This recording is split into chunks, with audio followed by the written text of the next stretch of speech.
بسم الله الرحمن الرحيم. السلام عليكم ورحمة الله وبركاته. الحمد لله رب العالمين. الحمد لله حمدا يوافي نعمه ويكافئ مزيده. لك الحمد يا ربنا كما ينبغي لجلال وجهك الكريم وعظيم سلطانك القديم. أشهد أن لا إله إلا الله وحده لا شريك له، وأشهد أن سيدنا محمدا عبد الله ورسوله. اللهم صل وسلم وبارك على عبدك ورسولك النبي الأمي سيدنا محمد وعلى آله وأزواجه وذريته وصحابته والتابعين ومن تبعهم بإحسان إلى يوم الدين. أما بعد، فاللهم لا علم لنا إلا ما علمتنا إنك أنت العليم الحكيم. اللهم علمنا ما ينفعنا وانفعنا بما علمتنا وزدنا علما يا رب العالمين. اللهم إنا نسألك علما نافعا ورزقا طيبا وعملا صالحا متقبلا. Kawan-kawan sekalian yang dirahmati dan dimuliakan Allah Tabaraka wa Ta'ala, InsyaAllah Tabaraka wa Ta'ala pada kesempatan siang hari ini atau pagi hari ini menjelang siang, kita akan mengkaji bersama Sirah An-Nabawiyah, di mana kajian atau Sirah An-Nabawiyah ini yang akan kita kaji, kita berpedoman atau kembali kepada satu nazam, nanti dijelaskan nazamnya apa, agar pembahasan kita urut, runut, dan insyaallah kita upayakan dituntaskan pada kesempatan pagi hari ini biidznillah tabaraka wa taala.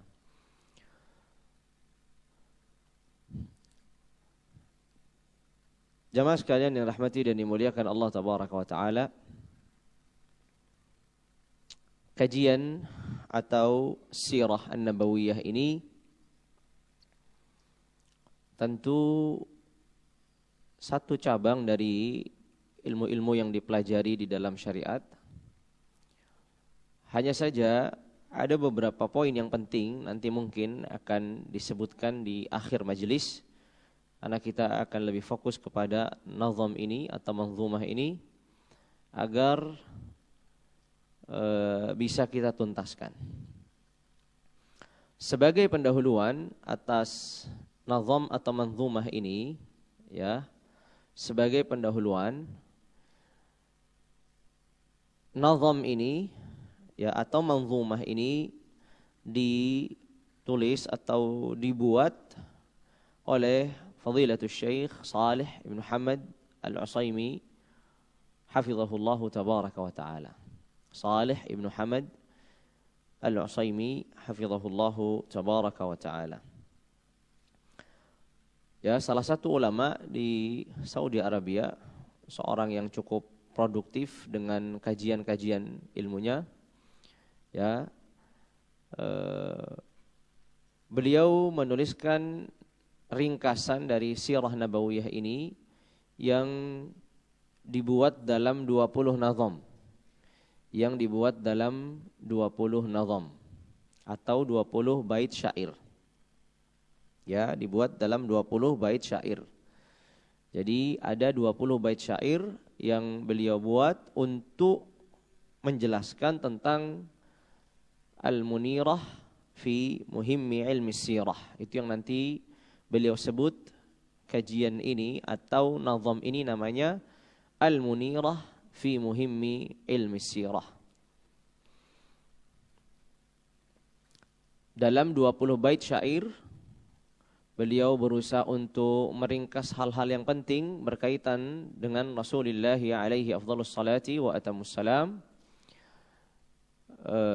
di mana ini penting menjadi dasar pengetahuan bagi setiap orang yang mengkaji atau mempelajari Sirah Nabawiyah. Karena Sirah Nabawiyah ini tentu ragam isinya dan banyak sekali peristiwa yang disebutkan. Dalam peristiwa-peristiwa yang ada inilah terkadang orang lupa untuk mengkaji hal-hal yang penting, pokok-pokoknya. Sehingga dalam Al-Manzumah Al-Munirah ini namanya Al-Munirah fi muhimmi ilmi sirah. Al-Munirah ini artinya adalah yang bercahaya. Itu namanya Al-Munirah, yang bercahaya. Fi muhimmi ilmi sirah. Ya, Al-Munirah artinya yang bercahaya. Nama lengkapnya Al-Munirah fi muhimmi ilmi sirah. Jadi judul nazamnya Al-Munirah, ya, yang bercahaya, dalam 20 bait syair. Kemudian beliau sebutkan bahwasanya Al-Munirah ini fi muhimmi ilmi sirah, berkaitan dengan hal-hal yang penting dalam ilmu as-sirah an-nabawiyah, dalam ilmu as-sirah an-nabawiyah. Langsung saja agar kita bisa menuntaskan 20 bait syair ini, nanti kemudian ada beberapa hal yang penting untuk diketahui dalam kajian as-sirah an-nabawiyah. Beliau berkata, Bismillahirrahmanirrahim. Bihamdi Rabbi abda'ul munirah, thumma as-salatu was-salamu as-sirah, ala nabiyyin ismuhu Muhammadu, abuhu Abdullahi minhu mufradu, وجده شيبة عبد المطلب من نسل عدنان وأصله العرب وأمه بنت لوهب آمنة أجداده بين قريش كائنة.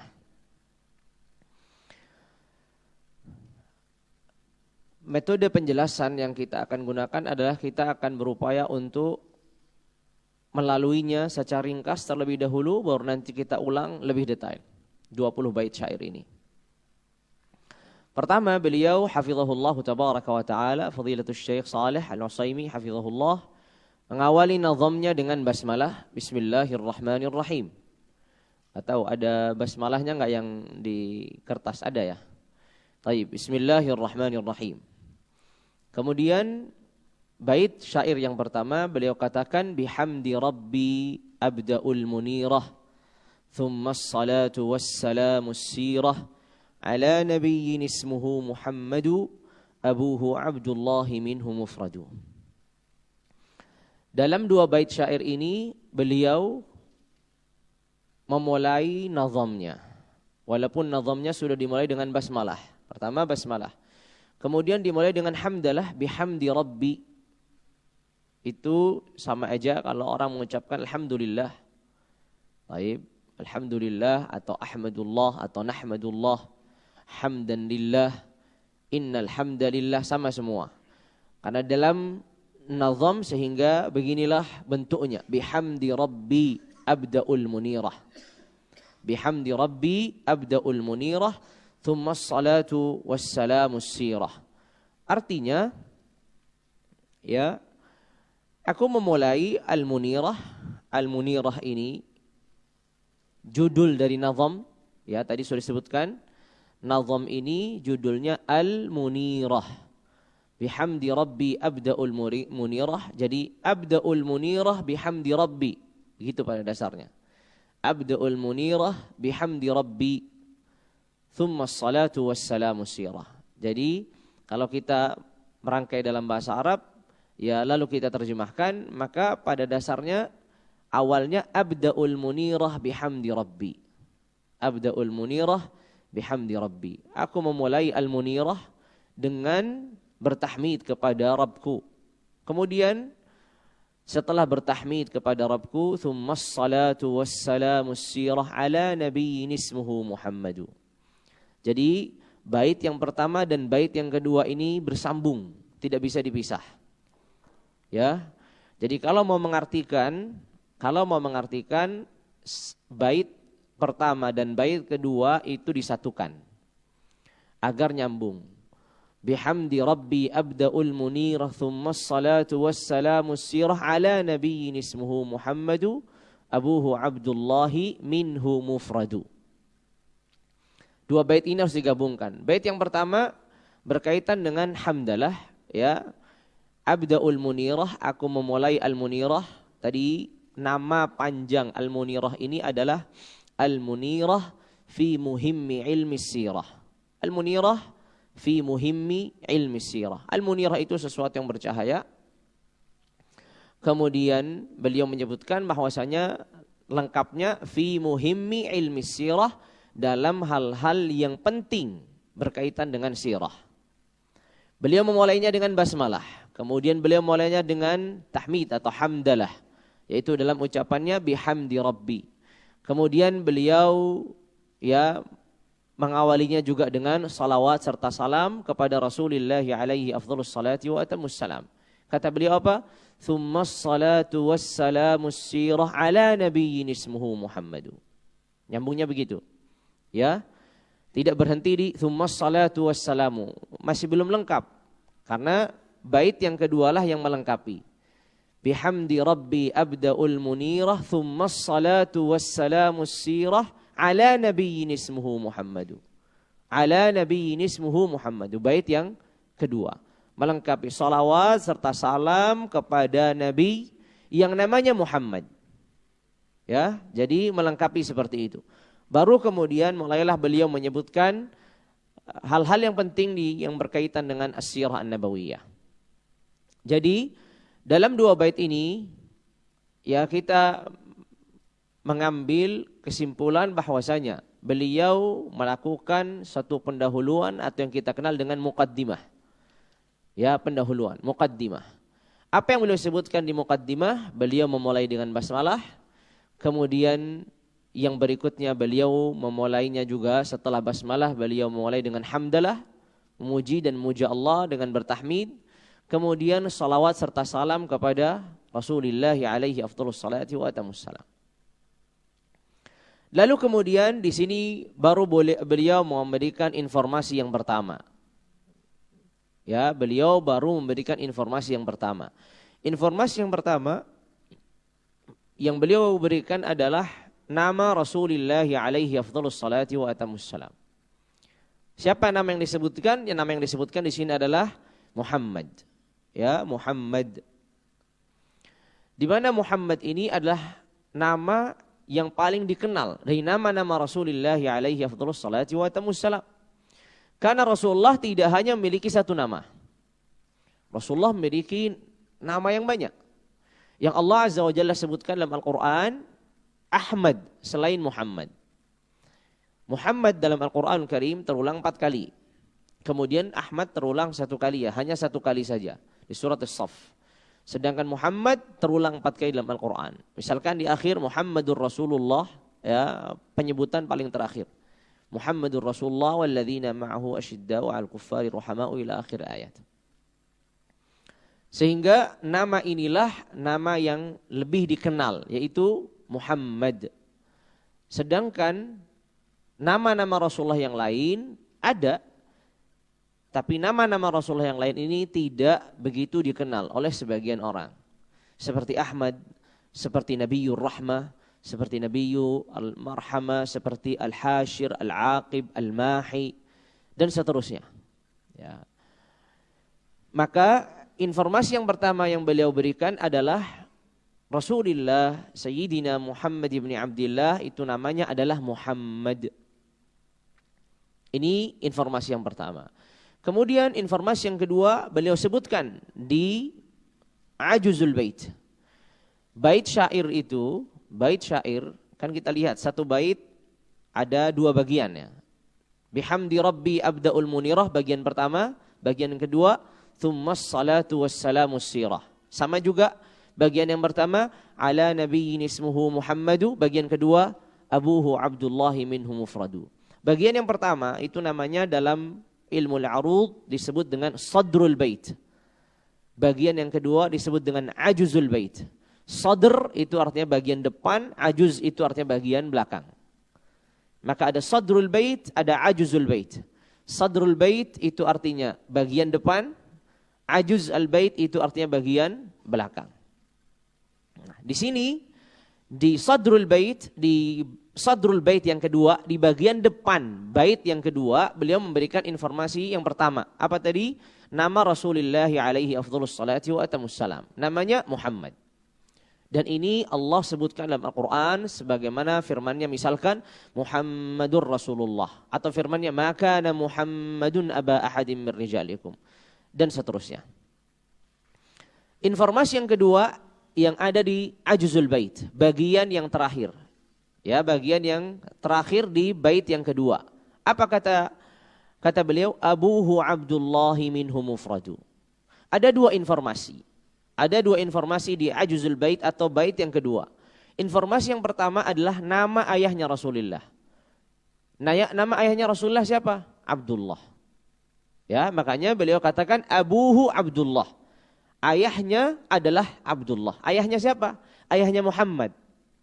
Ya, kan baru saja disebut ala nabiyyin ismuhu Muhammadu. Nabi yang namanya Muhammad. Taib. Ayahnya abuhu siapa namanya? Abdullah.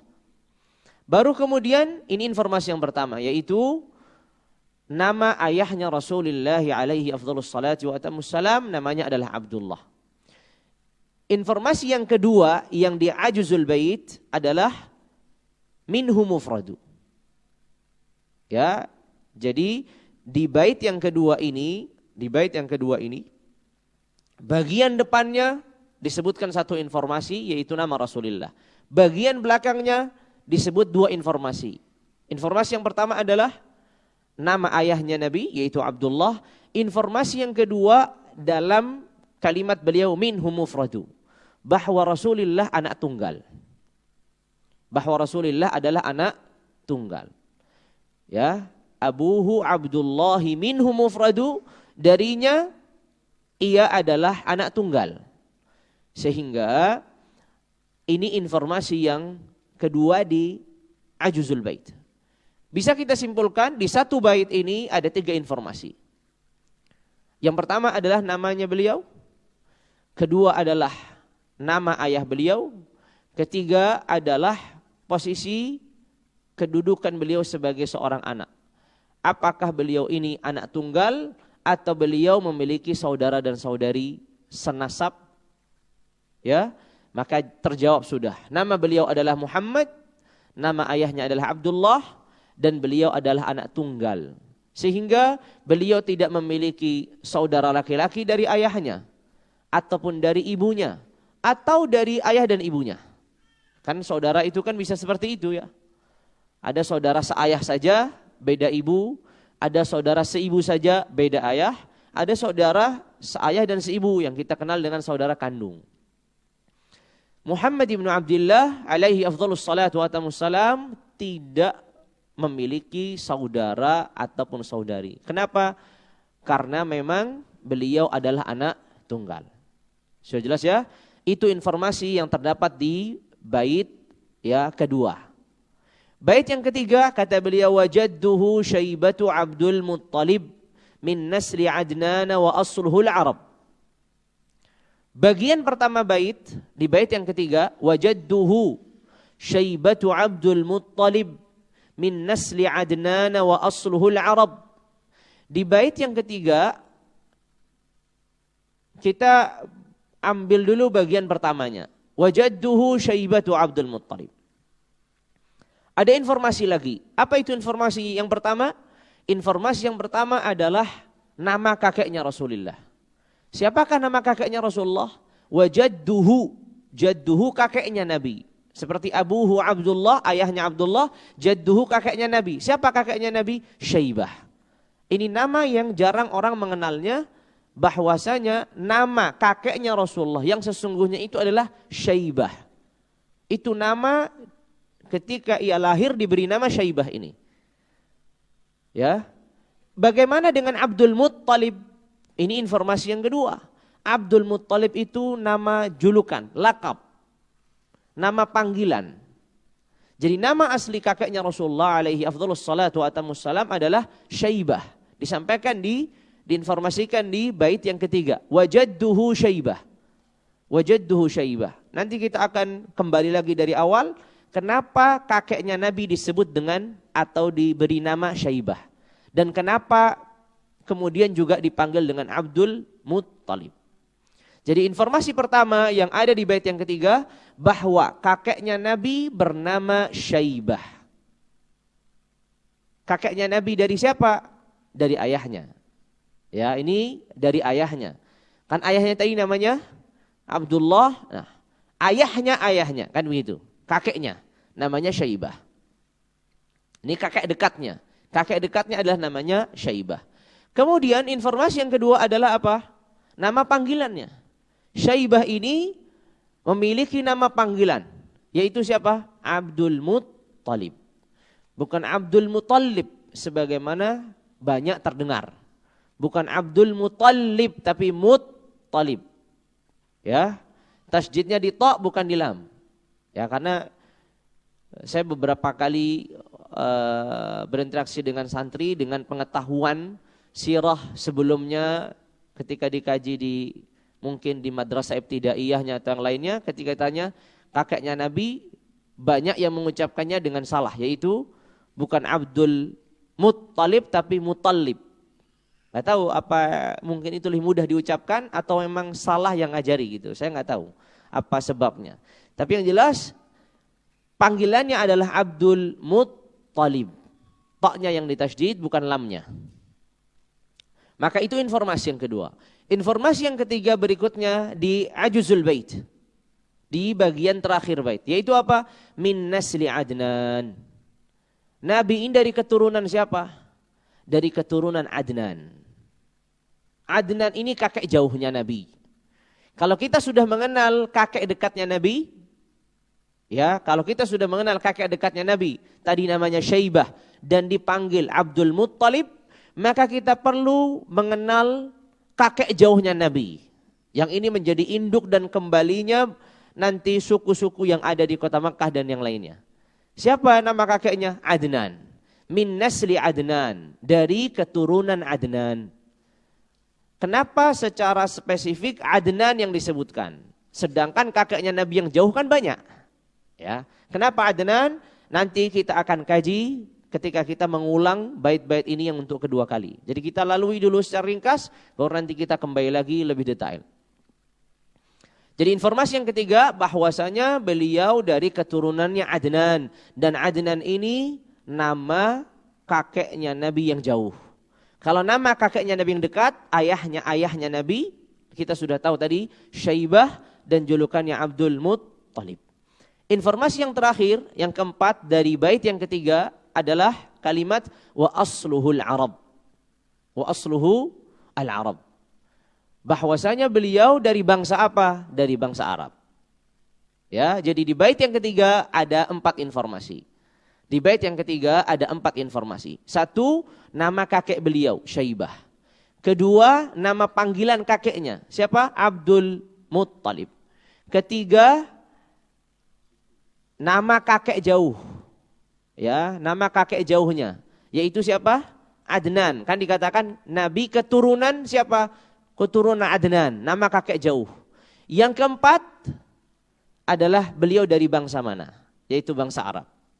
Itulah ringkasan bait yang ketiga. Jadi, ya itulah ringkasan dari bait yang ketiga. Bait yang keempat, kata beliau hafizahullah tabaraka wa taala, wa ummuhu bintun li Wahbin Aminah, ajdaduhu baina Quraisyin kainah. Ajdaduhu baina Quraisyin kainah. Di bait yang keempat ini ada beberapa informasi. Yang pertama, informasi berkaitan dengan ibunya. Siapakah nama ibunya Nabi? Baik, siapakah nama ibunya Nabi? Dan siapa pula kakeknya Nabi dari ibunya? Artinya ayah ibunya Nabi. Ya. Jadi nama ibunya Nabi disebutkan wa ummuhu bintun li Wahbin Aminah. Aminah, begitu mengucapkannya bukan Aminah. Bahasa kita kan mudahnya begitu.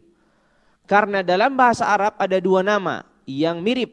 Yang satu Aminah, yang satu Aminah. Ya. Yang satu Aminah panjang di awalnya, yang satu Aminah. 2 nama yang digunakan untuk anak perempuan. Aminah sama Aminah. Kalau sudah masuk dalam bahasa Indonesia, apa jadinya? Aminah. Nggak ada panjang, nggak ada pendek gitu ya Pak Puji ya. Nah, yang perlu kita ketahui, ibu Nabi itu yang Aminah atau yang Aminah? Di sini sudah disebutkan. Ya, yang benar adalah apa? Aminah.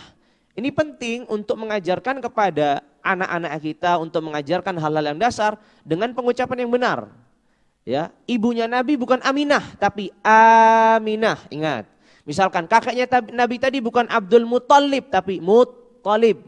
Jadi dari awal sudah dibenahi ya pengucapannya. Sehingga informasi yang pertama yang beliau sampaikan di bait yang keempat, ibunya Nabi namanya Aminah. Baik. Kemudian siapa ayahnya Aminah ini? Atau siapakah kakeknya Nabi dari ibunya? Kalau kakeknya Nabi dari ayahnya sudah kita kenal, Syaibah atau yang dipanggil dengan Abdul Muttalib.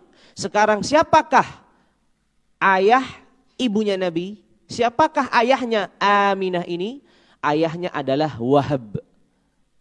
Wahab. Wahab bukan Wahab.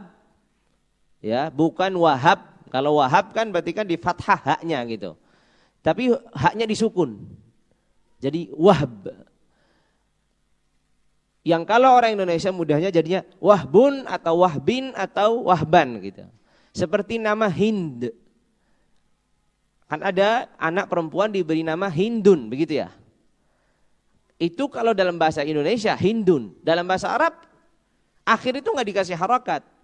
Bergantung pada nanti kalimat sebelumnya. Bisa Hindun, bisa Hindan, bisa Hindin. Makanya di Indonesia ini saya menemukan beberapa nama namanya Muhammadun gitu. Ada gitu Muhammadun. Ya. Jadi dia kalau dalam nanti ilmu nahwu dia selalu rafa. Gak bisa dinasab, gak bisa Muhammadan, gak bisa Muhammadin. Karena namanya sudah dari awal Muhammadun. Jadi ja'a Muhammadun, ra'aitu Muhammadun, marartu bi Muhammadun. Karena namanya Muhammadun dari awal. Sama juga dengan Hindun. Hindun ini pada asalnya Hind, begitu.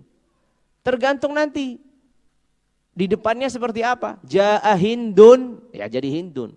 Ra'aitu Hindan, ya jadi Hindan. Marartu bi Hindin, ya jadi Hindin. Tergantung yang sebelumnya. Amil yang membuatnya dia rafa atau nasab atau jar yang itu dipelajari di ilmu nahwu. Sehingga nama ayahnya Aminah atau kakeknya Nabi dari ibunya adalah Wahb. Wahb. Jadi haknya disukun. Ya, pakai ba. Waw ha ba. Di sini kan dikatakan wa ummuhu bintun li Wahbin.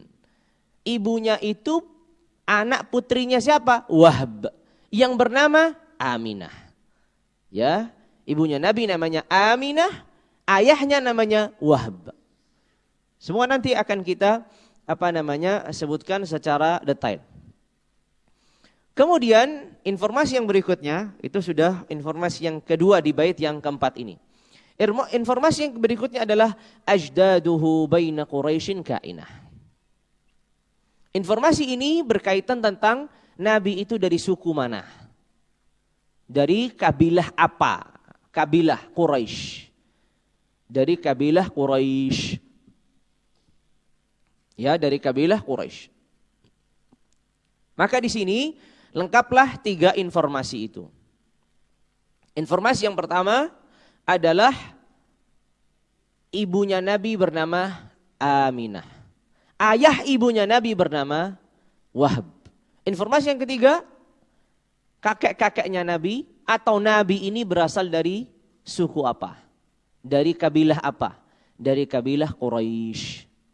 Itulah 4 bait pertama berkaitan dengan nasabnya Nabi alaihi afdhalus salatu wattamussalam. Jadi bait yang kedua, ketiga, keempat itu berhubungan informasi berkaitan dengan nasabnya Rasulullah alaihi afdhalus salatu wattamussalam. Ya. Inilah ringkas dari 4 bait yang pertama. Kita lanjutkan kepada bait-bait yang berikutnya. Nanti kita akan kembali lagi. Kata beliau, hafizahullahu wa waffaqahu tabaraka wa ta'ala, mauliduhu fil baladil amini, ama qudumil fili littabyini. Fi yawmil ithnaini rabi'al awwali, fi thani ashrihi hisaban awwili. Di dalam bait yang kelima, ya. Di dalam bait yang kelima. Di dalam bait yang kelima beliau menyampaikan informasi lagi. Apa itu? Informasi yang pertama adalah tempat kelahiran beliau. Di mana? Di manakah Rasulullah alaihi afdhalus salatu wa atammus salam dilahirkan? Di Makkah. Kata beliau, mauliduhu fil baladil amini. Beliau dilahirkan di negeri yang aman. Beliau dilahirkan di negeri yang aman. Kita membaca di surat At-Tin, wat-tini waz-zaitun wa turi sinin wa hadzal baladil amin. Apa maksudnya al-baladil amin? Negeri yang aman itu. Apa maksudnya? Makkah. Negeri yang aman itu adalah maksudnya adalah Makkah. Yang Allah Azza wa Jalla sebutkan dalam Al-Quran dengan Bakkah.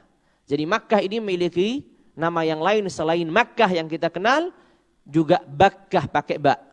Ya, pakai ba, Bakkah. Atau sifat yang Allah Azza wa Jalla sebutkan di surat At-Tin, wat-tini waz-zaitun wa turi sinin wa hadzal baladil amin. Arti al-baladil amin artinya negeri yang aman. Sehingga beliau dilahirkan di negeri yang aman atau yang kita kenal dengan kota Makkah hari ini. Di negara apa? Hari itu belum ada negara. Ya, hari itu belum ada negara. Jangan katakan Nabi lahirnya di Saudi Arabia. Belum, hari itu belum ada Saudi Arabia. Ya, ini tidak tepat ya. Seperti itu. Nabi dilahirkan di Saudi Arabia. Berarti dia jinsiyahnya atau Saudi Arabia. Enggak begitu. Ya. Nabi dilahirkan di kota Makkah. Itu benar. Ya, sebagaimana Allah Tabaraka wa Ta'ala sebut sebagai al-balad al-amin. Ya, negeri yang aman. Informasi yang berikutnya. Informasi yang kedua di bait yang kelima. Ama qudumil fili litabini. Pada tahun kedatangan gajah. Atau kita lebih singkatnya pada tahun gajah. Berarti tadi informasi yang pertama adalah kaitannya dengan tempat lahirnya Nabi, yaitu Makkah. Informasi yang kedua adalah kaitan dengan tahun kelahiran Nabi. Nabi dilahirkan pada tahun apa? Kenapa kita tidak bertanya pada tahun berapa? Kalau kita hari ini kan menghafalnya pada tahun berapa? Ya. Saya dilahirkan pada tahun sekian dan sekian. Saya dilahirkan pada tahun sekian dan sekian. Angka yang dihafal. Tapi yang disebutkan di sini bukan angka, tapi peristiwa. Karena orang Arab terdahulu memberi tahun itu, informasi tentang tahun itu tidak memberikannya dengan angka, tapi memberikannya dengan peristiwa yang terjadi. Apa peristiwa besar yang terjadi pada tahun ini? Oh, banjir bandang, berarti namanya Amut Tufan. Gitu. Apa peristiwa misalkan yang terjadi pada tahun ini? Kedatangan pasukan gajah yang dipimpin oleh Abraha. Oh, berarti apa? Amul Fil, tahun gajah. Sehingga tahun dilahirkannya Nabi itu disebut dengan tahun gajah. Amal Fil. Yang beliau sebut dengan Ama Qudumil Fil. Ya, tahun kedatangan gajah. Qudum artinya kedatangan. Untuk apa gajah-gajah ini datang? Tentu kita nanti akan kita bahas. Ya, tapi banyak di antara kita yang sudah tahu informasinya ini. Kemudian itu tadi di bait yang kelima. Di bait yang kelima ada dua informasi berarti. Informasi pertama adalah apa? Tempat kelahiran Nabi. Di mana? Di Makkah. Atau yang disebutkan dengan Al-Balad Al-Amin. Kemudian informasi yang kedua adalah kaitannya dengan tahun kelahiran Nabi. Pada tahun berapa? Tidak ada jawaban. Bukan pada tahun berapa. Tapi pada tahun apa? Pada tahun gajah. Ya, pada tahun gajah. Di bait yang berapa? Ke-6 ya. Di bait yang ke-6, fi yaumil itsnaini Rabi'al awwali fi tsani ashrihi hisaban awwili. Di bait yang ke-6 ini beliau menyebutkan informasi yang lain. Yang pertama adalah hari kelahiran Nabi. Nabi dilahirkan pada hari apa? Fi yaumil itsnain, pada hari Senin. Al-Itsnain itu artinya hari Senin. Fi yaumil itsnain, pada hari Senin. Ini informasi yang pertama. Informasi yang kedua adalah Rabi'al Awwali. Pada bulan apa? Pada bulan Rabiul Awal. Pada bulan Rabiul Awal. Ya. Jadi beliau dilahirkan pada hari Senin, harinya, bulannya adalah bulan Rabiul Awal. Ini informasi yang kedua. Informasi yang ketiga, pada tanggal berapa? Kata beliau, fi tsani ashrihi hisaban awwili. Informasi yang ketiga, beliau dilahirkan pada tanggal 12. Di bait yang ke berapa tadi? Ke-6 ini beliau memberikan 3 informasi. Hari kelahiran Nabi, hari Senin. Bulan kelahiran Nabi, bulan Rabiul Awal. Lalu tanggal kelahiran Nabi apa? Berapa? Tanggal 12. Ya, tanggal 12. Sehingga Nabi dilahirkan di kota Makkah pada tahun Gajah, pada hari Senin, pada bulan Rabiul Awal, di tanggal berapanya? Tanggal 12. Nanti kita akan bahas lebih detailnya, biar kita tahu informasi secara global, baru nanti kita mendalami. Ya. Kemudian kata beliau, mustarda'an atamma ma' Halimah arba'atal a'wami fi ghanimah. Di bait yang ke-7 ya. Di bait yang ke-7 beliau menyampaikan informasi. Informasi yang pertama adalah informasi seorang wanita yang menyusui Nabi. Siapakah wanita yang menyusui Nabi? Siapakah wanita yang menyusui Nabi? Maka pertama informasi adalah nama wanita yang menyusui Nabi, yaitu Halimah. Nama lengkapnya nanti akan kita bahas lebih detail lagi. Jadi nama wanita yang menyusui Nabi adalah Halimah. Informasi yang kedua, berapa lama Nabi menyusu kepada Halimah? Berapa lama? Katanya mustarda'an atamma ma' Halimah. Beliau menyusu sempurna. Berarti berapa sempurnanya? 2 tahun. Ya, itu informasi yang kedua. Jadi informasi yang pertama, wanita yang menyusui Nabi. Siapa tadi? Halimah. Berapa lama Halimah menyusui Nabi? Secara sempurna. Berarti berapa? 2 tahun. Apakah kebersamaan Halimah dan Nabi dan Halimah hanya 2 tahun saja? Dijawab pada nazam yang berikutnya. Arba'atal a'wam. Nah, berarti nama wanita yang menyusui Nabi sudah kita ketahui, yaitu Halimah. Lama dan masa Nabi menyusu pada Halimah sudah kita ketahui sempurna, yaitu 2 tahun. Kebersamaan Nabi dan Halimah, kebersamaan Nabi dengan Halimah berapa lama? Kata beliau arba'atal a'wam, 4 tahun. Jadi setelah menyusui 2 tahun, Halimah masih bersama dengan Nabi berapa lagi? 2 tahun lagi, sehingga 4 tahun. Ya, ini informasi yang ke-3. Informasi yang pertama tadi, wanita yang menyusui Nabi namanya Halimah. Lamanya Nabi menyusu pada wanita ini 2 tahun. Kebersamaan Nabi dengan wanita ini 4 tahun. Jadi 2 tahun menyusui, 2 tahun di masa kecilnya bersama Halimah. Taib. Kemudian pertanyaan yang berikutnya, masih ada satu informasi yang beliau sampaikan, yaitu kalimat fi ghanimah. Kalimat fi ghanimah. Tadi mustarda'an atamma ma' Halimah arba'atal a'wami fi ghanimah. Kalimat yang terakhir fi ghanimah ini informasi yang keempat yang beliau sampaikan di bait yang ke-7.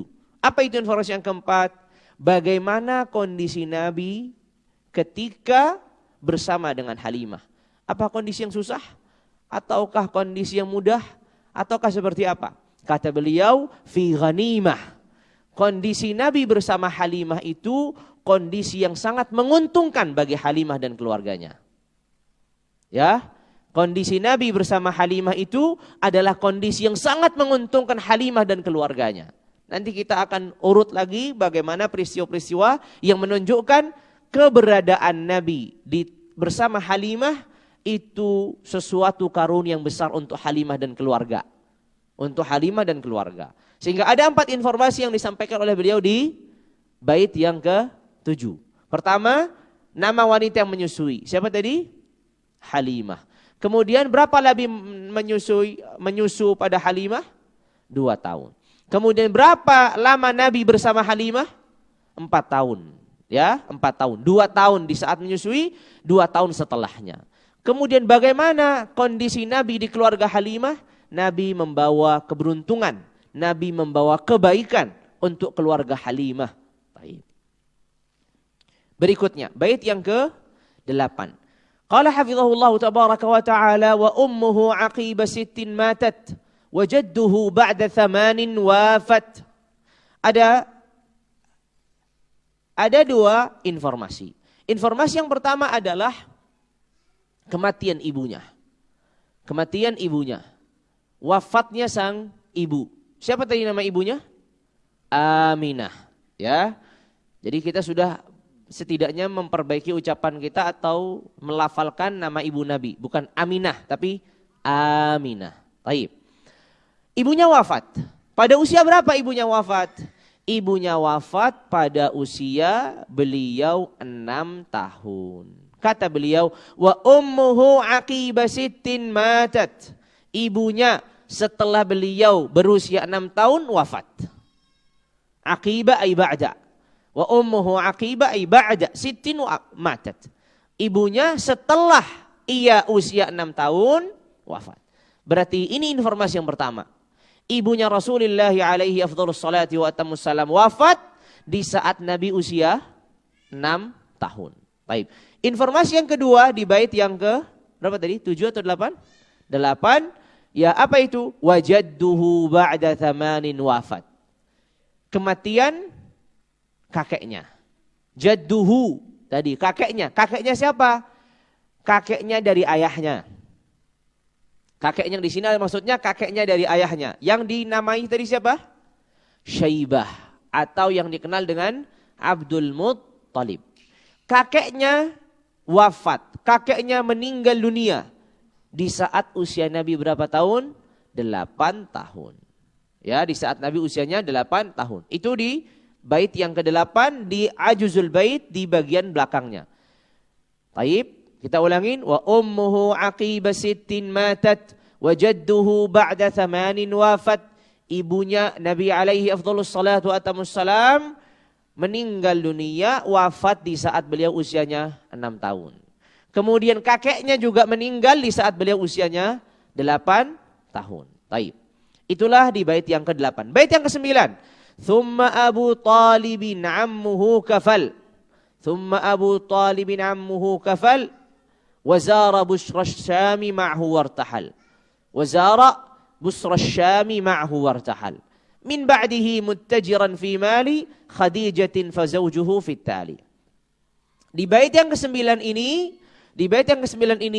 ada dua informasi. Informasi yang pertama adalah siapakah yang merawat Nabi setelah kematian kakeknya? Siapakah yang merawat Nabi setelah kakeknya? Setelah kakeknya wafat, siapakah yang besarkan dan merawat Nabi? Usianya masih 8 tahun, masih butuh perawatan. Ya, masih butuh pendampingan 8 tahun. Maka dikatakan di sini thumma Abu Talibin ammuhu kafal. Yang membesarkan Nabi, yang membiayai Nabi adalah Abu Talib. Siapa ini Abu Talib? Pamannya. Jadi ini yang informasi yang pertama, yaitu yang merawat Nabi adalah pamannya Nabi yang bernama atau yang dikenal Abu Talib. Nanti siapa namanya Abu Talib kita akan bahas pada putaran yang kedua. Ya, jadi kita kenal yang merawat Nabi adalah pamannya yang dikenal dengan Abu Talib. Yang dikenal dengan Abu Talib. Informasi yang kedua, wazara busra syami ma'hu wartahal. Informasi yang kedua adalah perjalanan Nabi ke negeri Syam. Perjalanan Nabi ke negeri Syam. Taib. Negeri Syam hari ini sudah terpecah-pecah. Kalau dulu masih jadi satu bagian, sekarang sudah terpecah meliputi Palestina, Syria, ya, dan seterusnya, ya, Yordan, Lebanon, itu semua adalah negeri Syam. Ya. Negeri Syam itu hari ini meliputi 4 bagian itu. Lebanon, Syria, Yordania, apa saja Palestina. Ya, 4 negara yang dulunya menjadi satu bagian, namanya disebut dengan Asy-Syam, negeri Syam. Ala kulli hal. Informasi yang kedua yang beliau sampaikan adalah perjalanan Nabi ke negeri Syam untuk yang pertama kalinya. Perjalanan Nabi ke negeri Syam untuk yang pertama kalinya. Perjalanan Nabi ke negeri Syam untuk yang pertama kalinya bersama siapa? Bersama sang paman. Nah, ini informasi yang kedua. Perjalanan Nabi ke negeri Syam untuk yang pertama kalinya bersama pamannya. Siapa tadi pamannya? Abu Talib, yang tadi merawat dan membesarkan beliau. alaihi afdhalus salati wa atamus salam. Jadi ini informasi yang kedua. Sehingga di bait yang ke-9 ini ada 2 informasi. Informasi yang pertama, siapakah yang merawat Nabi setelah kakeknya wafat? Abu Talib, sang paman. Informasi yang kedua adalah perjalanan Nabi ke negeri Syam. Untuk pertama kalinya beliau melakukan perjalanan ke negeri Syam bersama siapa? Bersama sang paman, yaitu siapa? Abu Talib. Taib. Di kota mana? Lebih detailnya kata beliau Busra. Di kota Busra. Ini ya, di daerah namanya Busra. Wazara Busra. Ini adalah satu kota. Bukan Basrah. Kalau Basrah itu di Irak. Kalau Busra ini di negeri Syam. Ya, Wazara Busra Syami ma'hu wartahal. Taib. Jadi Busra ini yang ada, Wazara Busra itu adalah nama kota satu bagian dari negeri Syam yang luas. Taib, informasi yang berikutnya di bait yang berikutnya. Bait yang keberapa? 10. Min ba'dihi muttajiran fi mali Khadijatin fazawjuhu fittali. Informasi yang kedua, informasi yang pertama di bait yang 10 adalah perjalanan Nabi ke negeri Syam untuk yang kedua kalinya. Untuk pertama kali tadi bersama siapa? Bersama pamannya. Ini perjalanan Nabi ke negeri Syam yang kedua kalinya. Min ba'dihi, selanjutnya. Maksudnya selanjutnya ia melakukan lagi perjalanan ke negeri Syam. Selanjutnya ia melakukan lagi perjalanan ke negeri Syam. Berarti ini perjalanan beliau yang kedua. Nanti kalau saya lupa menjelaskan, Nabi itu ke negeri Syam 4 kali. Saya tidak akan jelaskan sekarang, nanti pada putaran kedua dijelaskan. Ya, Nabi itu ke negeri Syam atau ke arah negeri Syam itu 4 kali. Kita sudah tahu perjalanan pertama bersama sang paman. Perjalanan kedua bersama siapa? Perjalanan kedua ini membawa hartanya Khadijah untuk dibisniskan gitu, didagangkan. Sehingga ini informasi yang pertama di bait yang 10. Bahwasanya Nabi alaihi afdhalus salati wa atamus salam pergi ke negeri Syam untuk yang kedua kalinya. Tidak lagi bersama sang paman, tapi bersama hartanya Khadijah. Bersama uangnya Khadijah. Untuk apa? Untuk berdagang. Karena beliau sebutkan min ba'dihi muttajiran. Selanjutnya beliau pergi ke negeri Syam dalam tujuan tijarah, berdagang. Membawa hartanya siapa? Fi mali Khadijatin. Membawa hartanya Khadijah. Ini informasi yang pertama di bait yang ke-10. Informasi yang kedua di bait yang ke-10, fazaujuhu fittali. Ya, fazaujuhu fittali. Informasi yang kedua di bait yang ke-10 adalah Khadijah menjadi istri Nabi. Nabi menjadi pasangannya Khadijah. Nabi menjadi suaminya Khadijah. Fazaujuhu fittali.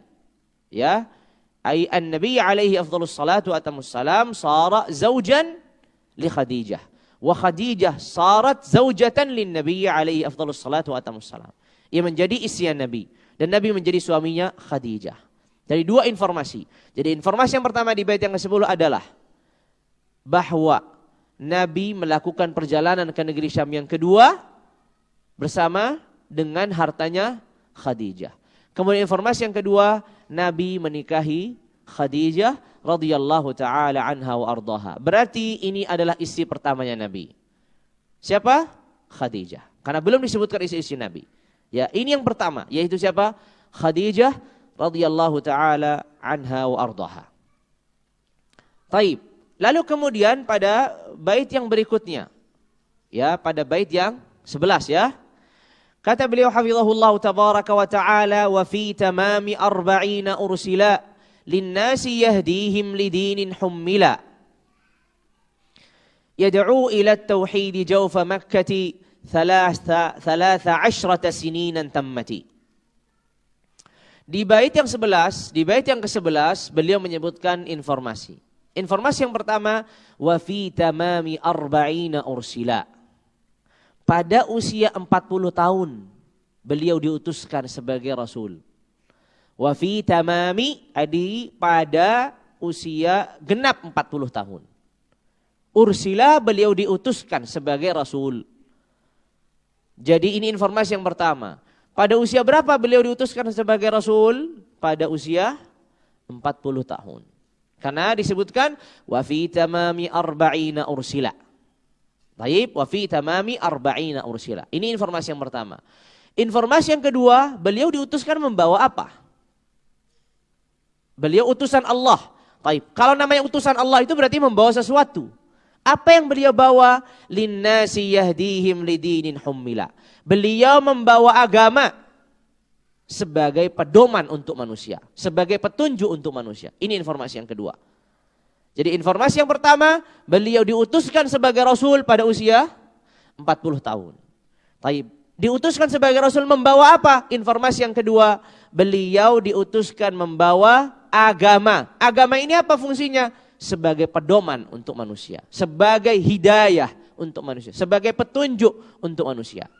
Karena dikatakan yahdihim atau linnasi yahdihim lidinin hummila. Linnasi yahdihim lidinin hummila. Taib, jelas ya? Taib, itu bait yang ke-11. Jadi bait yang ke-11 ada dua informasi. Yang pertama, usia Nabi di saat diutus 40. Apa yang dibawa oleh Nabi untuk disampaikan kepada manusia? Agama. Yang mana agama ini menjadi petunjuk untuk manusia. Taib, di bait yang ke-12. Qala yad'u ila at-tauhid jawfa Makkah 13 sininan tammati. Bait yang ke-12, informasi yang pertama adalah pokok dakwahnya Nabi. Apakah pokok dakwahnya Nabi? Apakah pokok dakwahnya Nabi di Mekah? Pokok dakwahnya Nabi di Mekah adalah dakwah tauhid. Pokok dakwahnya Nabi di Mekah adalah dakwah tauhid. Apakah di Mekah tidak ada syariat-syariat yang diajarkan kepada para sahabat? Ada. Ada. Nanti akan disebutkan dalam putaran yang kedua. Ya. Jadi pokok dakwahnya Nabi di Mekah adalah dakwatut tauhid. Karena beliau katakan yad'u ila tauhidi jaufa Makkah, ai wasati Makkah. Beliau mengajak manusia kepada tauhid jauf Makkah, ai wasat Makkah, di tengah-tengah Makkah. Ya, di pusat kota Makkah. Beliau mengajak manusia untuk tauhid, yaitu mudahnya mengesahkan Allah tabaraka wa taala dan tidak menyekutukannya. Informasi yang kedua, informasi yang pertama tadi apa? Pokok dakwah Nabi di Makkah. Apa tadi? Pokok dakwah Nabi di Makkah? Tauhid.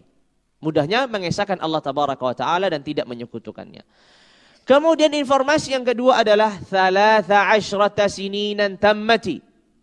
Informasi yang kedua adalah berapa lama Nabi di Makkah berdakwah? Berapa lama Nabi di Makkah berdakwah? 13 tahun. 13 artinya 13 tahun.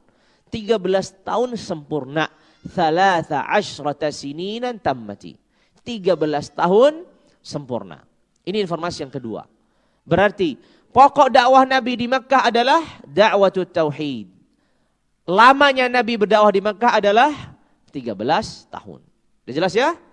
Masuk kepada bait yang berikutnya. Bait yang berapa? 13 ya. Bait yang 13. Qala wa ba'daha hijratuhu ta'ayyanat li Taibatin thumma as-suyuf syurri'at. 27 ghaza bin nusrati wa mautuhu fi 11 hijrati. Berikutnya adalah informasi yang pertama di bait yang 13 ini, wa ba'daha hijratuhu ta'ayyanat. Ya, kewajiban berhijrah atas Nabi alaihi afdhalus salatu wa atamussalam. Ini informasi yang pertama.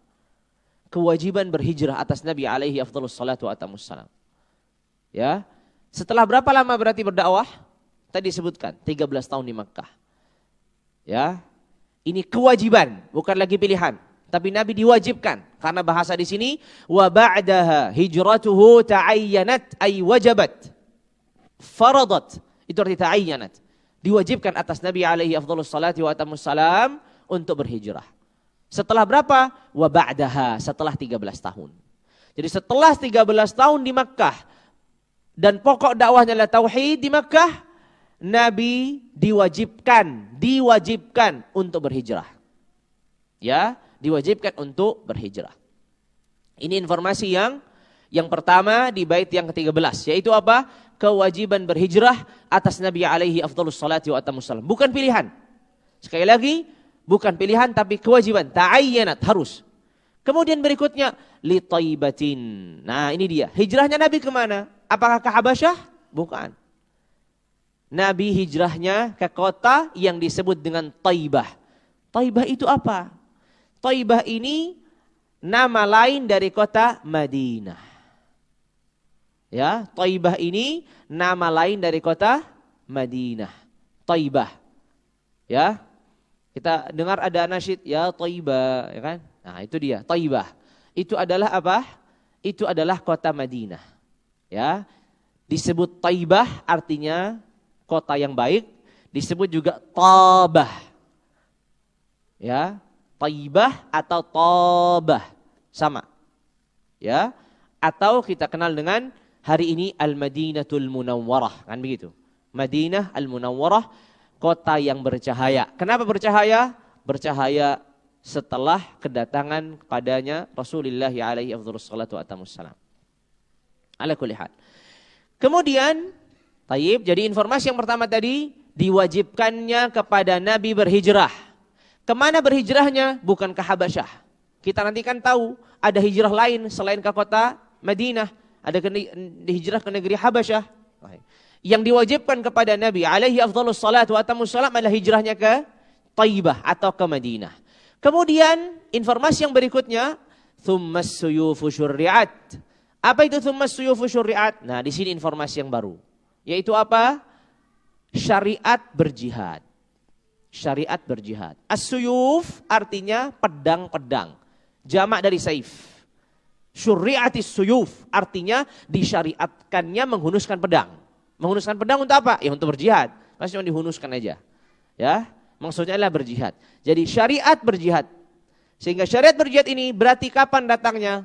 Datangnya setelah Nabi berhijrah ke kota Madinah. Ya, datangnya setelah Nabi berhijrah ke kota Madinah. Maka di sini kita dapatkan informasi yaitu apa? Syariat berjihad. Syariat berjihad. Taib. Di bait yang keberapa ini tadi? 13 ya.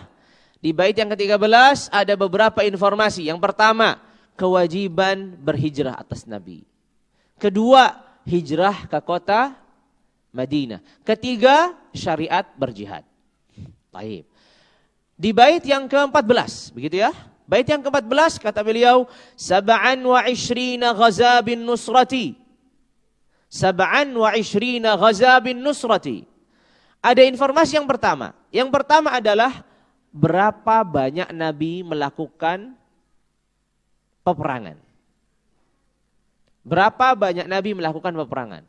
Ya ikut turun, terjun langsung, ikut serta bersama kaum muslimin, menyertai para sahabatnya. Kata beliau, sab'an wa ishrin, 27. 27 peperangan. Di mana Nabi menghadiri peperangan tersebut.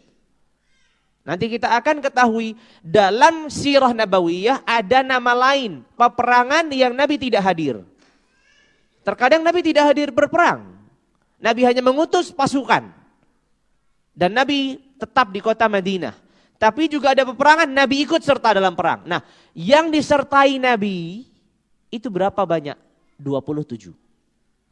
Informasi yang pertama. Jadi jihadnya Nabi, perangnya Nabi, menyertai para sahabat itu 27 perang. Kita kenal Ghazwatul Badar, Uhud dan seterusnya itu kan hadir Nabi bersama para sahabat. Taib. Pertanyaan yang kedua, 27 peperangan ini bagaimana kondisinya? Menang atau kalah? Nah, itu. Menang atau kalah? Kata beliau bin nusrati. Semuanya dalam kondisi menang. 27 peperangan ini seluruhnya dalam kondisi menang. Nusrah artinya apa? Kemenangan. Sab'an wa ishrina ghaza bin nusrati. Beliau melakukan peperangan 27 kali dan seluruhnya dalam kondisi menang. Dan seluruhnya dalam kondisi menang. Ini informasi yang kedua. Informasi yang ketiga adalah wa mautuhu fi hadi ashral hijrati. Kematian beliau, wafatnya Nabi alaihi afdhalus salatu wa atammus salam itu pada tahun 11 Hijrati 11 Hijriyah. Wafatnya Nabi itu terjadi pada tahun 11 Hijriah. Ini informasi yang ketiga. Sehingga informasi yang ketiga ini menyampaikan kepada kita bahwasanya Nabi alaihi afdhalus salati wa atamus salam wafat pada tahun 11 Hijriah. Baik. Beliau tidak menyebutkan Nabi diwafatkan di mana. Beliau tidak menyebutkan pada tanggal berapa. Beliau tidak menyebutkan pada hari apa. Beliau tidak menyebutkan pada bulan apa. Yang beliau hanya sebutkan tahunnya. Berapa? Tahun 11. Itu nanti kita bahas pada putaran yang kedua. Taib. Kemudian, bait-bait yang tersisa, kata beliau. Bait yang keberapa ini yang kita akan bahas? 15. Qala hafizahullahu tabaraka wa ta'ala azwajuhu ba'da khadijin 10 saudatu thumma aishul mutahharah. Kata beliau, istri-istri Nabi setelah Khadijah ada 10. Istri-istri Nabi selain Khadijah ada 10. Berarti kalau sama Khadijah ada berapa? 11. Kata beliau, pasangan-pasangan Nabi, istri-istri Nabi itu ada 10 selain Khadijah. Berarti kalau bersama dengan Khadijah berapa? 11. Kenapa Khadijah? Khadijah sudah disebutkan di awal tadi. Min ba'dihi muttajiran fi mali Khadijatin fa zawjuhu fit tali. Sudah sebutkan lewat tadi. Ya, sudah lewat tadi di bait yang sudah lalu. Di sini sekarang beliau akan menyebutkan istri-istri Nabi yang lain. Berarti di sini ada informasi yang pertama, yaitu apa? Jumlah istri Nabi berapa? 11. Karena selain Khadijah 10, berarti kalau bersama dengan Khadijah berapa? 11. Taib. Siapa saja selain Khadijah? Disebutlah yang pertama. Ya, selain Khadijah. Setelah Khadijah. Yang pertama adalah Saudah. Inilah istri Nabi, berarti hitungannya yang kedua. Yang pertama Khadijah, yang kedua Saudah. Taib.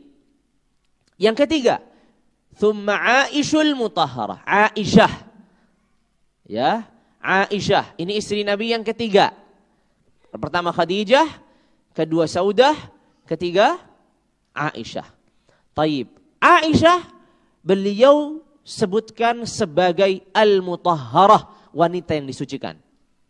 Untuk mengisyaratkan satu peristiwa di mana Aisyah radhiyallahu taala anha wa ardhaha tertuduh melakukan perbuatan yang keji, taib, afaha wa hasyaha, taib, maka kemudian Allah menurunkan ayat-ayat di mana memberikan informasi bahwasanya Aisyah radhiyallahu taala anha wa ardhaha sama sekali tidak melakukan itu dan itu tuduhan yang dusta. Maka dikatakan mutahharah, artinya wanita yang disucikan. Maksudnya disucikan oleh Allah tabaraka wa ta'ala dari tuduhan keji yang disebarluaskan oleh orang-orang munafik pada zaman itu. Jelas ya? Itu maksudnya. Sehingga kita tahu jumlah istri Nabi 11. Istri setelah Khadijah pertama adalah Saudah. Terus lalu kemudian yang kedua adalah Aisyah radhiyallahu ta'ala anhunna ajma'in. Kemudian berikutnya. Bait yang ke-16. Fa Hafsatun Zainabu Ummu Salamah wa bintu Jahshin Zainabul Mukarramah. Di bait yang ke-16 beliau menyampaikan isi Nabi yang lain. Setelah Saudah, setelah Aisyah, yang berikutnya adalah Hafsah. Ini informasi yang pertama. Hafsah, isi Nabi yang bernama Hafsah. Berikutnya adalah Zainab. Berarti ada Hafsah, ya kita urutkan Khadijah, Saudah, Aisyah, Hafsah. Hafsah yang keempat. Yang kelima Zainab. Yang keenam Ummu Salamah. Yang ketujuh wa bintu Jahshin Zainabul Mukarramah. Yang ketujuh Zainab bintu Jahsh. Taib. Tadi sudah terulang Zainab 2 kali. Iya. Yang ketujuh kan Zainab bintu Jahsh. Berarti yang kelima tadi siapa? Tadi kita katakan yang pertama Khadijah. Kedua Saudah. Ketiga Aisyah. Keempat Hafsah. Kelima Zainab. Ini Zainab siapa ini? Enggak disebutkan di sini. Ya. Kalau yang berikutnya Ummu Salamah, yang ketujuh Zainab bintu Jahsh. Zainab putrinya Jahsh. Zainab putrinya Jahsh. Tapi berarti yang kelima ini itu Zainab bintu Khuzaimah. Zainab bintu Khuzaimah. Jelas ya? Agar kita bedakan. Ini harusnya informasi disampaikan berikutnya pada putaran yang kedua. Tapi tidak mengapa. Untuk membedakan antara yang kelima dan ketujuh. Yang kelima dan ketujuh. Yang kelima tadi Zainab bintu Khuzaimah. Yang ketujuh Zainab bintu Jahsh. Putrinya Jahsh. Jadi Khadijah, Saudah, Aisyah, Hafsah, Zainab. Zainab siapa? Bintu Khuzaimah. Kemudian Ummu Salamah. Kemudian Zainab bintu Jahsh. Ketujuh. Beliau tambahkan di sini wa bintu Jahshin Zainabul Mukarramah. Kenapa disifati Zainab bintu Jahshin al-Mukarramah, wanita yang dimuliakan? Itu arti mukarramah. Seperti Aisyah mutahharah, wanita yang disucikan oleh Allah dari tuduhan yang keji padanya. Zainab juga disebut sebagai wanita yang Allah muliakan. Wanita yang dimuliakan oleh Allah. Kenapa dimuliakan oleh Allah? Karena disebutkan Zainab bintu Jahsh ini Allah langsung yang menikahkan Nabi padanya. Tidak menggunakan wali. Ya. Allah langsung yang menikahkan Rasulullah alaihi afdhalus salatu wassalam dengan Zainab. Tanpa menggunakan wali. Tidak ada wali yang menikahkan Nabi. Semua isi-isi Nabi ada walinya. Menikahkan Nabi dengan istri-istrinya. Tapi Zainab bintu Jahsh yang menikahkan langsung Allah tabaraka wa ta'ala.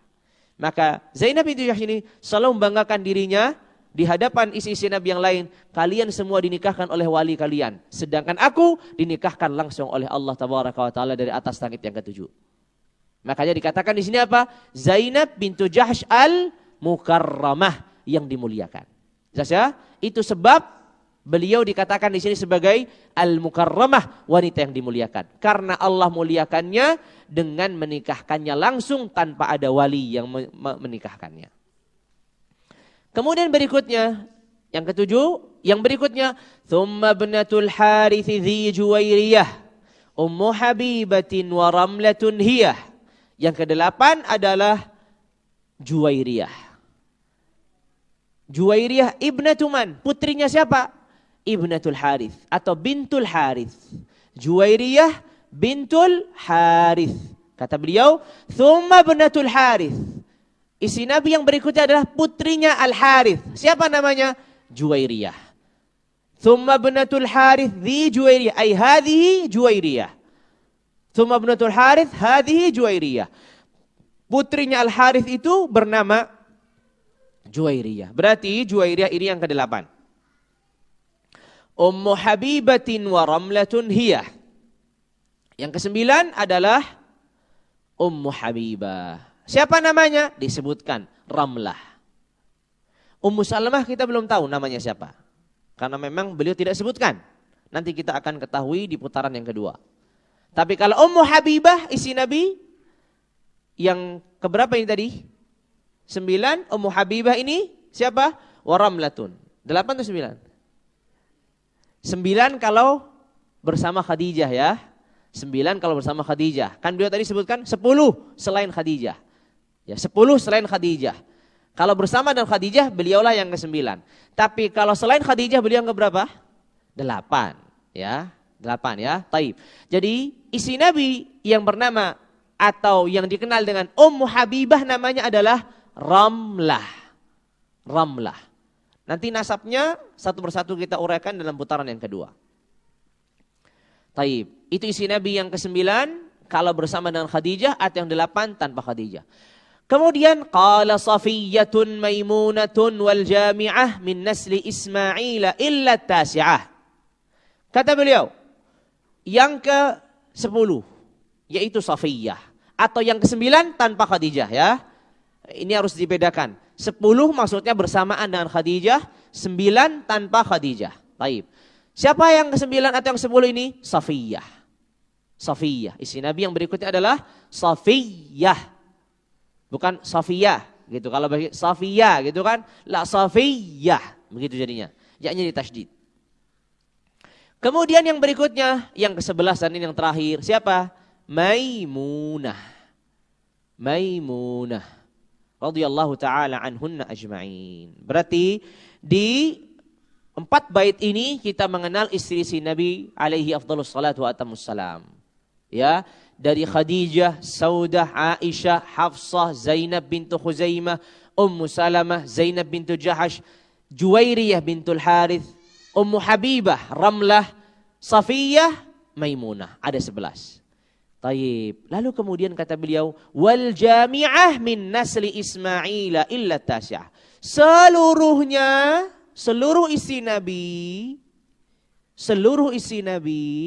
itu keturunannya Ismail alaihi salam.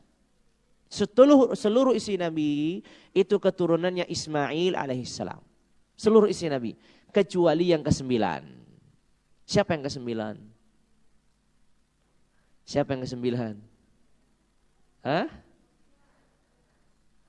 Safiyah atau Ummu Habibah? Safiyah. Kenapa Safiyah? Karena kan kita katakan ini asyarah 10 selain Khadijah. Nah, beliau menghitung 10. Jadi yang pertama itu Saudah, kedua Aisyah, ketiga Hafsah, keempat Zainab, kan begitu. Sampai nanti ketemu Safiyah ini yang ke-9, Maimunah yang ke-10. Kita tambah yang terakhir adalah Khadijah dan itu yang pertama.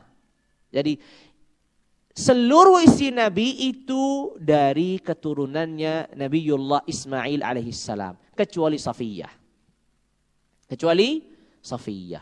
Taib. Safiyah keturunan siapa? Keturunan Nabi Ishaq. Semuanya keturunan Nabi Ibrahim jadinya, kan begitu.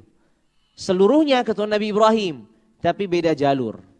Seluruh istri Nabi yang 10 itu dari Khadijah semuanya adalah keturunannya Nabi Ismail. Kecuali Safiyah, maka ia keturunannya Nabi Ishaq alaihissalam. Ya, taib.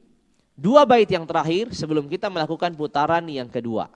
Qala auladuhul Qasimu Abdullahi At-Tahirut Tayyibu Zakil Jahi wa Zainabun Ruqayyatun wa Fatimah wa Ummu Kulthum Ibrahimul Khatimah. Setelah beliau menyebutkan istri-istri Nabi, beliau menyebutkan putra-putri Nabi.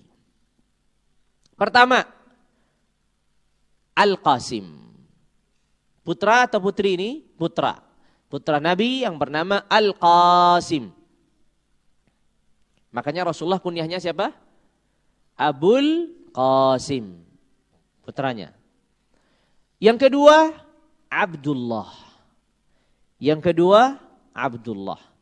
Jadi yang pertama Al-Qasim, yang kedua Abdullah. Auladuhul Qasimu Abdullahi. Putra-putranya adalah Al-Qasim, kemudian Abdullah. Kata beliau, At-Tahirut Tayyibu Zakil Jahi. 3 sifat ini adalah sifat yang dimiliki Abdullah. Yang pertama, Abdullah ini disifati sebagai At-Tahir, anak yang suci. Kenapa? Nanti kita jawab pada putaran yang kedua. At-Tahir, anak yang suci. Kedua, sifat Abdullah ini At-Tayyib, anak yang baik. Ya, anak yang baik. Ketiga, Zakil Jahi, Abdullah ini memiliki kedudukan yang mulia. Jadi 3 sifat yang disifati untuk siapa? Abdullah. Pertama, anak yang suci. Kedua, anak yang baik. Ketiga, anak yang memiliki kedudukan yang mulia. 3 sifat itu. Taib. Kemudian, yang keberapa? Tadi ada Al-Qasim, ada Abdullah. Berarti yang ke-3. Yang ketiga adalah Zainab. Putra atau putri ini? Putri. Zainab wa Zainabun, yang ketiga. Yang keempat, Ruqayyatun. Ya, Ruqayyah, putri juga. Wa Fatimah, ini juga putri. Jadi Al-Qasim 1, Abdullah 2, Zainab 3, Ruqayyah 4, 5, Fatimah. Keenam, Ummu Kulthum. Ummu Kulthum. Yang terakhir yang ketujuh, Ibrahim Al-Khatimah sebagai penutup. Ibrahim Al-Khatimah artinya Al-Khatimah sebagai penutup. Jadi putra-putri Nabi berapa? Ada 7. Yang beliau sebutkan sesuai urutan beliau dulu. Al-Qasimu, Abdullah, Zainab, Ruqayyah, Fatimah, Ummu Kulthum, Ibrahim. Ada 7. Last. Taib. Dengan ini sempurna kita melalui 20 bait secara global. Baru kita akan ulang lagi lebih mendetail. Taib. Sampai di sini ada yang perlu ditanyakan terlebih dahulu? Taib. Tidak ada?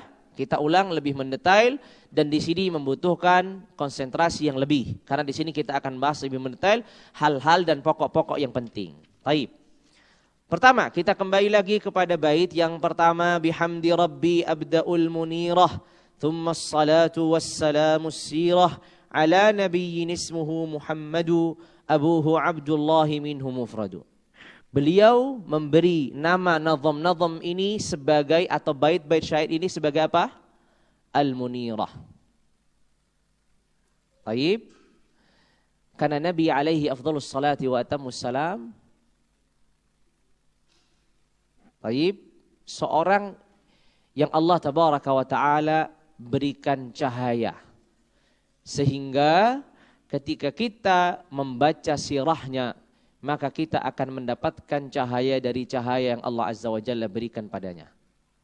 Maksudnya cahaya hidayah, cahaya risalah. Itulah beliau memilih nazam ini disebut Al-Munirah. Ya.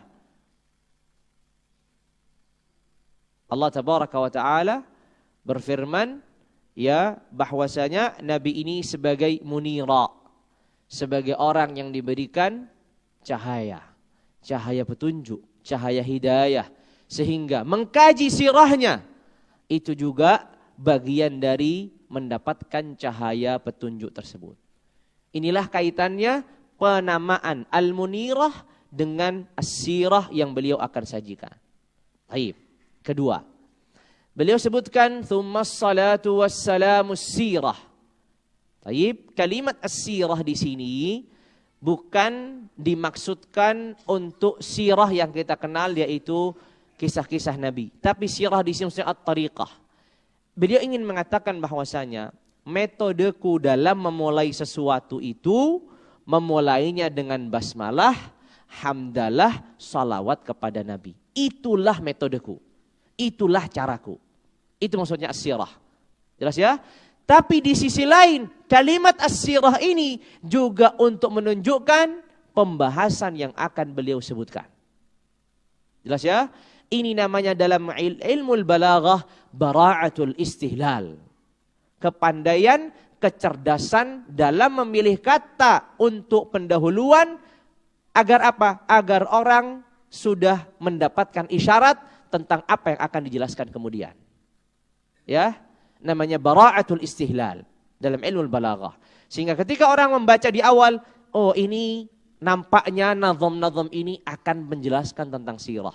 Karena beliau sudah membuka tsummas salatu wassalamu sirah. Jadi sekali lagi kalimat as-sirah di sini bukan sirah yang maksudnya adalah sejarahnya Nabi.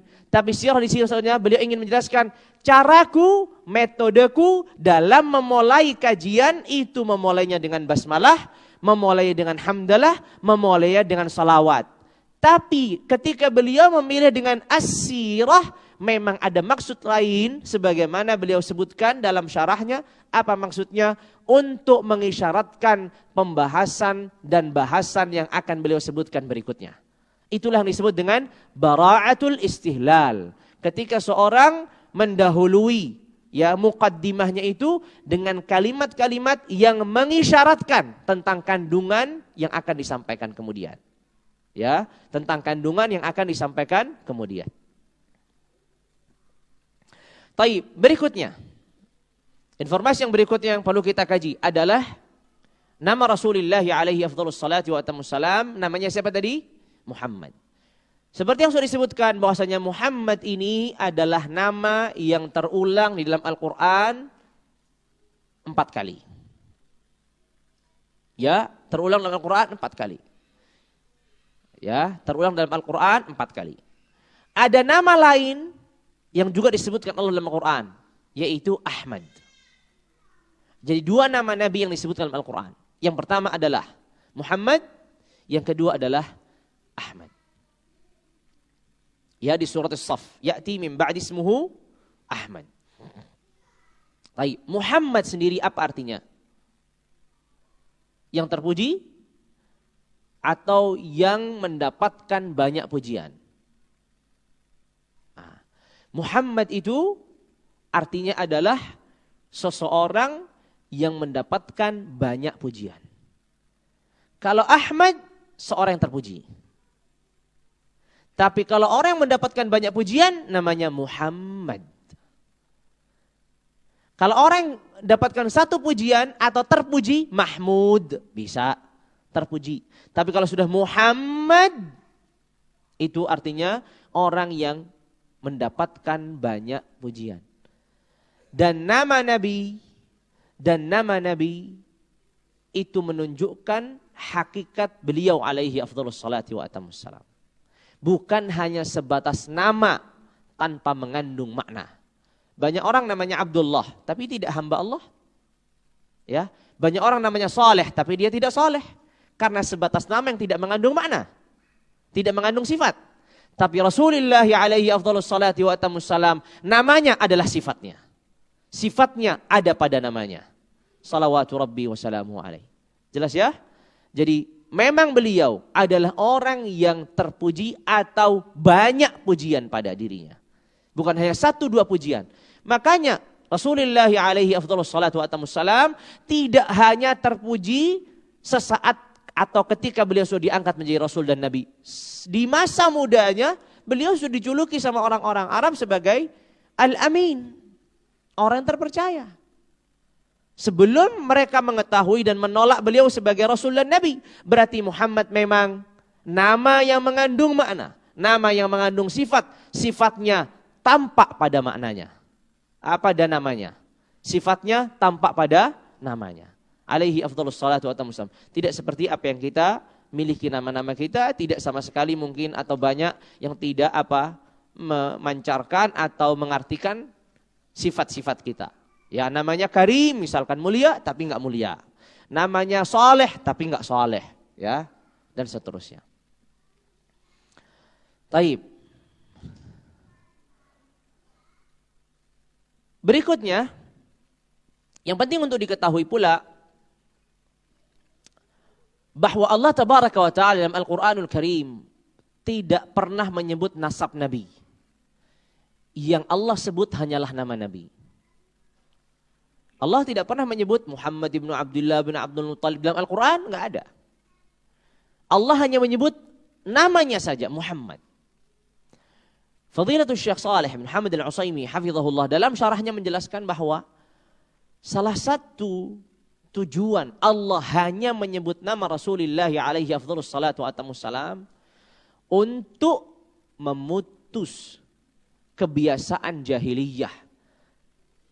Yang mana mereka, salah satu kebiasaan buruk mereka adalah apa? Membangga-banggakan nasab mereka. Sehingga Allah hanya menyebut Muhammad sebagai Muhammad. Tidak Muhammad bin Abdullah bin Abdul Muttalib bin Hashim bin Abdi Manaf bin Qusay bin Kilab bin Murrah bin Ka'ab bin Lu'ay bin Fihr bin Ghalib. Enggak disebutkan sampai di akhir. Ya.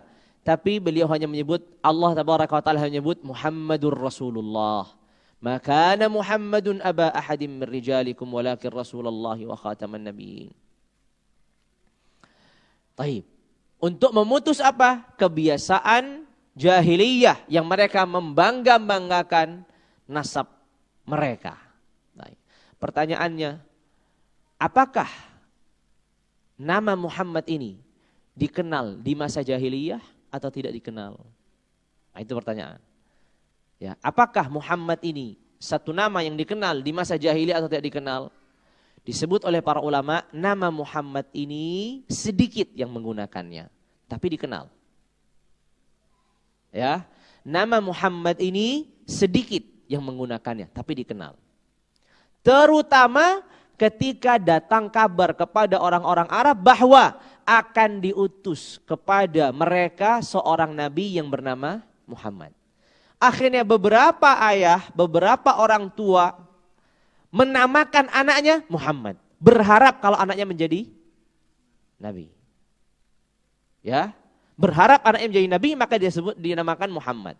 Tapi Allah tabaraka wa taala kemudian pilih Muhammad Sayyidina Rasulullah sebagai utusan Allah tabaraka wa taala dan mengabaikan yang lainnya. Makanya nama-nama Muhammad yang lain tidak dikenal. Padahal ada. Nama-nama Muhammad yang lain itu ada di masa Nabi, tapi tidak dikenal. Yang dikenal Muhammad ya Muhammad saja, yaitu Rasulullah. Berbeda kalau namanya misalkan Abdullah, ada yang lain. Namanya misalkan Umar, ada yang lain. Namanya Khalid, ada yang lain. Namanya Al-As, ada yang lain. Tapi Muhammad, ada yang lain. Tapi tidak dikenal, kecuali beliau alaihi afdhalus salati wa atamus salam. Itulah janji Allah tabaraka wa ta'ala, wa rafa'na laka dzikrak. Kami akan selalu junjung namamu. Sehingga tidaklah tersebut nama Muhammad, kecuali tertuju pada dirinya, bukan kepada yang lainnya. Tidaklah tersebut nama Muhammad kecuali tertuju pada dirinya, bukan kepada yang lainnya. Berbeda kalau kita katakan Abdullah. Abdullah siapa? Abdullah bin Umar, Abdullah bin Abbas, Abdullah bin Amr, Abdullah banyak. Ya, tapi kalau tersebut Muhammad, maka salawatu rabbi wa salamu alaihi lah yang dimaksudkan. Kemudian berikutnya Abdullah, sang ayah. Baik, sang ayah. Ayahnya namanya Abdullah. Dan nama Abdullah ini sudah dikenal di masa jahiliyah, bukan hanya di masa Islam. Ya. Jadi kemudian orang hari ini nama Abdullah itu nama Islam. Abdullah itu di masa jahiliyah sudah dikenal. Buktinya Abdullah ini ayahnya Nabi, sebelum Nabi diutuskan sebagai Nabi sudah diberi nama oleh sang kakek Abdullah. Sehingga Abdullah ini suatu nama yang sudah dikenal sebelum Islam. Kemudian setelah datangnya Islam, kata Nabi alaihi afdhalus salati wa atamus salam, sebaik-baik nama adalah Abdullah dan Abdurrahman. Abdullah dan Abdurrahman. Tapi nama ini secara zatnya sudah dikenal, Abdullah. Kalau Abdurrahman tidak dikenal kecuali ya, atau Abdurrahman ya ini tidak terlalu populer, tidak dikenal karena sebagian orang Arab mengingkari nama Ar-Rahman. Qalu wa mar-Rahman. Ya, qalu wa mar-Rahman. Ar-Rahman itu apa? Ya, Ar-Rahman itu apa? Seperti di Sulhul Hudaybiyah, juga ketika Nabi mulai dari Bismillahirrahmanirrahim, kata Quraisy, hapus ini Ar-Rahman Rahim, kita enggak kenal. Tulis cukup dengan Bismikallahumma. Akhirnya dihapuslah dan ditulis Bismikallahumma. Ala kulli hal. Apapun itu, intinya Abdullah ada satu nama yang sudah dikenal di masa jahiliyah. Salah satu nama yang dimiliki adalah dimiliki oleh ayahnya Rasulullah alaihi afdhalus salati wa atamus salam. Yaitu namanya Abdullah. Abdullah ini satu di antara 10 putranya Syaibah. Syaibah ini atau yang dikenal dengan Abdul Muttalib, kakaknya Nabi, itu memiliki 10 anak laki-laki. 10. Ya. Bukan 1, 2, 10 anak laki-laki. Ada kisahnya, ringkasnya adalah ketika Abdul Muttalib ini menemukan Zamzam yang tertimbun karena banjir, Abdul Muttalib ini bermimpi, berulang mimpinya bahwa Zamzam itu di satu lokasi, di satu tempat. Dia tidak percaya karena ini mimpi, hanya lewat saja. Ternyata kok terulang terus. Sampai akhirnya ia menggali dan ternyata ditemukan. Setelah mendapatkan Zamzam ini, kemudian beliau diminta bagiannya oleh suku-suku Quraisy yang lainnya. Mereka merasa ini juga milik kami, jadi ini milik bersama, bukan milik Anda sendiri. Disinilah beliau merasa lemah, karena tidak memiliki putra-putra yang kuat untuk memposisikannya dia sebagai seorang ayah yang dijaga oleh putra-putranya. Maka di sini kemudian Abdul Muttalib ini bernazar. Kalau ia punya 10 anak putra, maka 1 akan dipersembahkan kepada Allah. Artinya disembelihkan gimana? Disembelih, dibunuh. Dipersembahkan terus disembelih, dibunuh. Ternyata benar. Abdul Muttalib dikaruniakan 10 anak putra. 10 anak putra. Ketika sudah 10, maka beliau harus menepati nazarnya. Sedangkan disebutkan di sejarah bahwasanya Abdullah ini termasuk anak kesayangannya Abdul Muttalib. Ketika dari 10 ini diundi siapa yang harus dibunuh, disembelih, dipersembahkan, yang muncul adalah Abdullah. Diulang lagi Abdullah. Diulang lagi Abdullah. Berarti Abdullah yang harus disembelih dan dibunuh. Tapi di sisi lain Abdul Muttalib atau Syaibah sangat mencintai Abdullah. Gak mau, anaknya sendiri, gak akan tega. Akhirnya ia mencari cara bagaimana menebus nazarnya ini. Maka mendapatkan solusi yaitu apa? Antara nama Abdullah disandingkan dengan 10 onta. Diundi. Keluarlah Abdullah. Baik, kalau gitu tambah 20 onta. Diundi, keluar lagi Abdullah. 30 onta, diundi, keluar Abdullah. Untung Abdul Muttalib gak putus asa. Kalau putus asa udahlah sembelih aja gitu. Dibunuh aja. Ya. Akhirnya 40 onta, keluar lagi Abdullah. Terus begitu sampai 100 onta. Setelah 100 onta, keluarlah 100 onta. Bukan lagi Abdullah. Disinilah sejarah awal mula satu nyawa itu dihargai 100 onta. Sehingga hukum ini sebenarnya sudah ada di masa jahiliyah. Bahwa satu nyawa dihargai 100 onta. Yang dulunya satu nyawa 10. Makanya awal undian berapa tadi? 10. Dulunya 10. Setelah ini kemudian terjadilah perubahan hukum di antara mereka. Satu nyawa menjadi 100 onta. Dan itulah kemudian yang diikrarkan di dalam syariat Islam.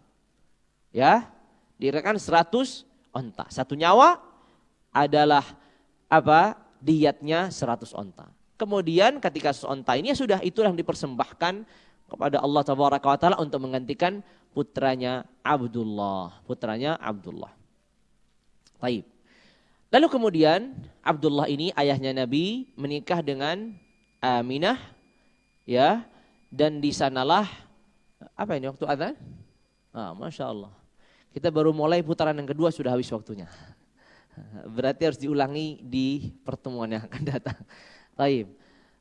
Sedikit saja bahwasanya kemudian Abdullah ini menikah dengan Aminah dan di situ terlahirlah seorang putra yang kita kenal dengan Muhammad ibni Abdullah alaihi afdhalus salati wa atammus salam. Baik, Abdullah kemudian meninggal di usia yang masih muda dan posisi putranya ini masih dalam kandungan istrinya yang bernama Aminah sehingga tidak sempat ia melihat. Dalam sebagian pendapat ahli sejarah begitu. Ada sebagian yang mengatakan sempat dia melihat artinya lahir kemudian setelah beberapa waktu setelah lahir ayahnya ini wafat. Ada yang mengatakan masih di kandungan. Ala kulli hal apapun itu ada beragam pendapat di kalangan ahli sejarah tentang apakah ayah Nabi ini wafatnya di saat Nabi masih di kandungannya atau Nabi setelah lahir. Baik, atau Nabi setelah lahir baru kemudian beberapa saat kemudian wafat. Tapi ya itulah yang disebutkan oleh ahli sejarah wallahu taala a'la wa alam. Sudah habis waktunya. Berarti Al-Munirah diulangi yang putaran yang kedua. Gimana Mas Andi? Lanjut. Gimana Mas Jeffrey? Mas, ikut Mas Andi. Baik. Kita sempurnakan saja mungkin kaitannya dengan nasab Nabi baru kita berhenti. Gimana Abah Mahmud? Baru kelihatan ini. Saya berhari-hari nggak kelihatan ini mana Abah Mahmud. Jalan-jalan aja. Baik, lanjut atau sudah Abah Mahmud? Lanjut ya. Baik. Kita lanjutkan di nasab Nabi saja sampai bait yang keempat. Ya. Nanti insyaallah dalam kajian yang berikutnya ya 3 bulan ke depan berarti kajian berikutnya di bulan Desember insyaallah. Nanti kita ulang lagi lebih detail. Ya, insyaallah kita ulang lagi lebih detail karena banyak sekali hal yang harus diuraikan. Tadi ini baru lewat aja. Belum sempat menguraikan sedikit pun. Ya, belum menguraikan sedikit pun. Taib. Pertama tadi dikatakan Abdullah dan dikatakan mufradu. Nah, mufradu di sini kita sudah jelaskan tadi bahwasanya Rasulullah alaihi afdhalus salatu wattamussalam itu anak tunggal. Artinya tidak punya saudara laki-laki, saudara perempuan secara nasab. Berbeda halnya nanti secara persusuan. Kalau saudara persusuan ada, tapi kalau nasab enggak ada. Ya. Jadi ini adalah putra satu-satunya Abdullah, putra satu-satunya Aminah. Abdullah tidak pernah menikah dengan wanita lain dan punya anak dari wanita lain. Aminah juga tidak pernah menikah dengan suami lain dan punya anak dari suami lain. Muhammad ibnu Abdullah ini adalah putra satu-satunya. Baik. Berikutnya, jadduhu Syaibah. Nah ini dia. Kenapa kakeknya Nabi itu disebut atau namanya Syaibah? Abdul Muttalib ini julukan. Abdul Muttalib ini nama panggilan. Disebutkan di sejarah, menurut tadi sejarah, katanya Syaibah ini kan artinya adalah rambut putih, uban. Katanya ketika Syaibah ini lahir, rambutnya itu sudah putih. Ketika Syaibah ini lahir, rambutnya sudah putih. Ketika dia lahir, rambutnya putih. Maka kemudian sama ayahnya. Siapa ayahnya? Hashim. Baik, ayahnya Hashim. Kan Muhammad bin Abdullah bin Abdul Muttalib bin Hashim. Sama ayahnya Hashim. Hashim ini sebenarnya juga bukan nama. Ya, bukan nama. Nanti suatu saat kita akan bahas lagi lebih detail insyaAllah. Baik. Maka sama ayahnya Hashim ini dikasih nama Syaibah. Sesuai dengan kondisinya. Yaitu apa? Rambutnya sudah putih, baru lahir sudah putih. Ya kasih nama sekalian Syaibah. Gitu. Nah, pertanyaannya kenapa dikenal dengan Abdul Muttalib? Kenapa dikenal dengan Abdul Muttalib? Dikenal dengan Abdul Muttalib karena satu peristiwa. Syaibah ini lahir di kota Madinah. Yang dulu dikenal dengan kota apa kota Madinah sebelumnya? Yathrib. Ya, nama kota Madinah sebelumnya Yathrib. Setelah Nabi masuk di situ disebutlah dengan Madinatu Rasulillah, kotanya Nabi. Jadi Madinah itu artinya kan kota. Jadi namanya kota Madinah ya artinya kota, kota-kota gitu. Tapi maksudnya Madinah di sini artinya Madinatu Rasulillah, kotanya Nabi. Itu maksudnya. Ya. Makanya kalau Madinah kota Makkah kita tulis Madinatu Makkah, begitu tanpa alif lam. Ya. Atau Madinah Al-Makkah Al-Mukarramah pakai alif lam. Tapi kalau Al-Madinah bukan hanya Madinatu Madinah. Apa Madinatu Madinah? Kota-kota kan jadi lucu. Tapi Madinatul Madinah artinya kotanya Rasulullah alaihi afdhalus salatu wa atamussalam. Kotanya Rasulullah alaihi afdhalus salatu. Madinatu Rasulullah alaihi afdhalus salatu wa atamussalam. Taib. Kisahnya adalah Syaibah ini lahir di kota Madinah atau dikenal dengan kota Yathrib sebelumnya. Kenapa kok bisa lahir di kota Madinah? Karena memang ibunya itu berasal dari kota Madinah. Ibunya itu berasal dari kota Madinah. Istrinya siapa? Hashim. Ketika ibunya Syaibah ini hamil tua, tinggallah di kota Madinah. Hashim pergi berdagang. Sampai di Palestina, Hashim meninggal. Ketika Hashim ini meninggal, Hashim berwasiat kepada saudaranya Hashim. Namanya Al-Muttalib. Saudaranya Hashim namanya Al-Muttalib. Kata Hashim, kalau nanti anakku sudah lahir, sudah cukup dewasa, bawalah dia untuk mengenal keluarganya di Mekah. Kan dia di Madinah, lahir di Madinah, kemudian di masa kecilnya di Madinah. Ketika sudah menjadi anak muda, datanglah Al-Muttalib ini menjemput Syaibah. Ya. Belum terlalu besar, masih anak-anak begitu. Diboncengkanlah di belakangnya Al-Muttalib, sang paman, ya kan? Perjalanan yang jauh antara kota Madinah sampai Mekah dan menggunakan kendaraan yang apa adanya dulu ya, onta begitu, maka membuat Syaibah ini tampak kotor, tampak lelah, tampak hitam. dikiranya orang-orang itu adalah budaknya Al-Muttalib. Maka orang-orang menyebutnya Syaibah sebagai apa? Abdul Muttalib, artinya budaknya Al-Muttalib. Itulah asal usulnya. Ya. Makanya Nabi sangat hadir dengan nama ini. Kata Nabi dalam suatu peperangan, "Anan nabiyyu la kadzib, ana ibnu Abdul Muttalib." Aku adalah seorang nabi yang tidak ada dusta. Dan aku adalah putranya Abdul Muttalib. Bukan putranya Syaibah, tapi putranya Abdul Muttalib. Karena itu yang kemudian lebih dikenal daripada Syaibah. Nah, Syaibah ini nama aslinya. Jadi Syaibah tadi nama aslinya. Nama julukannya Abdul Muttalib. Terkadang Syaibah ini disebut juga dengan Syaibatul Jud. Artinya Syaibatul Jud itu adalah kedermawanan. Kenapa beliau dikaitkan dengan kedermawanan? Karena Abdul Muttalib ini memang orang yang terkenal sangat dermawan.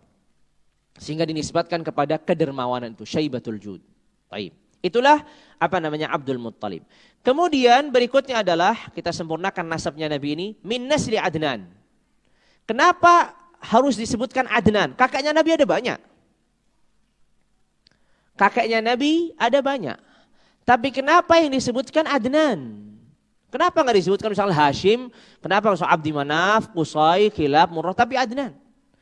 Karena Adnan ini menjadi pembeda antara bangsa-bangsa Arab. Bangsa Arab itu terbagi menjadi 3 bangsa. Al-Arabul Aribah, Al-Arabul Musta'ribah, Al-Arabul Ba'idah. Yang pertama adalah Al-Arabul Aribah. Al-Arabul Aribah ini kakek mereka namanya Qahtan. Kakek mereka namanya Qahtan. Jadi Bani Qahtan, keturunan Qahtan ini namanya Al-Arabul Aribah.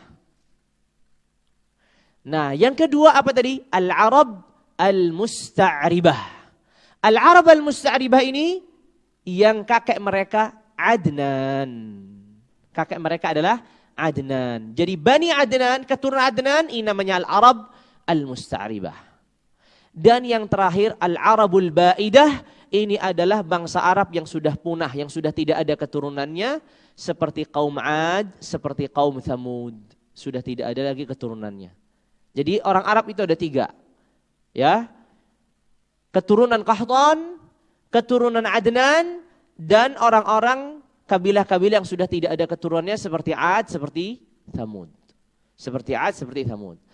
Nah, Qahtan inilah biasanya orang-orang yang berasal hari ini dari negeri Yaman, selain para habaib, ya. Kalau para habaib itu keluarganya Nabi, sehingga akan kembali kepada Adnan ini. Ya, kembali kepada Adnan. Itulah mengapa beliau menyebutnya min nasli Adnan, dari keturunan Adnan. Secara spesifik disebutkan Adnan. Karena inilah yang membedakan antara Adnan dan Qahtan. Ya, kalau keturunan Adnan akan disebutkan Adnan. Makanya salah satu sifat atau julukannya Nabi disebut dengan Khairul Adnan. Sebaik-baik keturunannya Adnan. Sebaik-baik keturunan Adnan adalah Sayyidina Muhammad ibn Abdullah salawatu rabbi wa salamu alaihi. Sudah jelas ya? Wa aslul Arab, dari bangsa Arab. Tadi bangsa Arab terbagi menjadi 3. Al-Arabul Aribah, ini namanya dari keluarga Qahtan. Al-Arab Al-Musta'ribah, dari keluarga Adnan. Kemudian Arabul Ba'idah, ini seperti kaum Ad, kaum Thamud. Yang terakhir, kaitannya dengan ibundanya Nabi alaihi afdhalus salatu wa atamus salam, tadi kita kenal namanya Aminah. Bukan Aminah. Apa yang membedakan artinya? Aminah dan Aminah. Kalau Aminah itu sesuatu yang aman. Itu Aminah. Tempat yang aman, amin. Baladun amin, tempat yang aman. Ya. Kalau amin, aminah gitu. Aminah, ya. Aminah itu artinya terpercaya. Ya, wanita yang terpercaya disebut dengan aminah. Walaupun memiliki singgungan ya.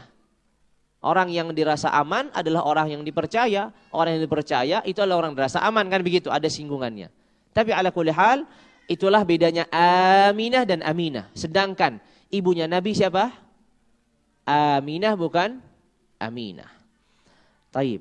Kemudian ya yang terakhir adalah kakek-kakeknya Nabi seluruhnya dari dua sisi. Dari sisi ayahnya, dari sisi ibunya. Dari dua sisi ini semuanya dari suku Quraisy. Semuanya dari suku Quraisy. Dari sisi ayahnya, dari sisi ibunya. Semuanya dari apa? Dari suku Quraisy. Sehingga Nabi tidak keluar dari suku Quraisy. Makanya sebaik-baik suku Arab adalah suku Quraisy. Ya, sebaik-baik suku Arab adalah suku Quraisy, di mana Nabi alaihi afdhalus salatu wa atammus salam itu apa? Berakhir nasabnya kepada Quraisy ini. Baik. Itulah yang dibahas pada pertemuan pagi hari ini sampai siang. Kita belum membahas lebih detail lagi tentang bait-bait yang tersisa. Insyaallah tabaraka wa taala pada pertemuan berikutnya kita akan kaji lagi lebih mendetail. Karena kajian ini tadi hanya sekilas dulu ya, dan begitulah metode yang memang selayaknya untuk mengkaji suatu kajian. Kita memahami secara global, baru kemudian kita pahami secara lebih detail lagi. Ya. Agar pemahaman kita secara global sudah menggambarkan apa yang telah kita pelajari, lalu kemudian lebih membuat kita semangat untuk apa? Mencari tahu lebih detailnya seperti apa berkaitan tentang peristiwa-peristiwa yang terjadi, ya, begitu juga nama-nama yang tersebut. Wallahu taala a'la wa a'lam bissawab. Baik, ada pertanyaan atau sudah kita cukupkan? Nah, silahkan kalau bertanya. Nah. Waalaikumsalam warahmatullahi wabarakatuh. Ahlan.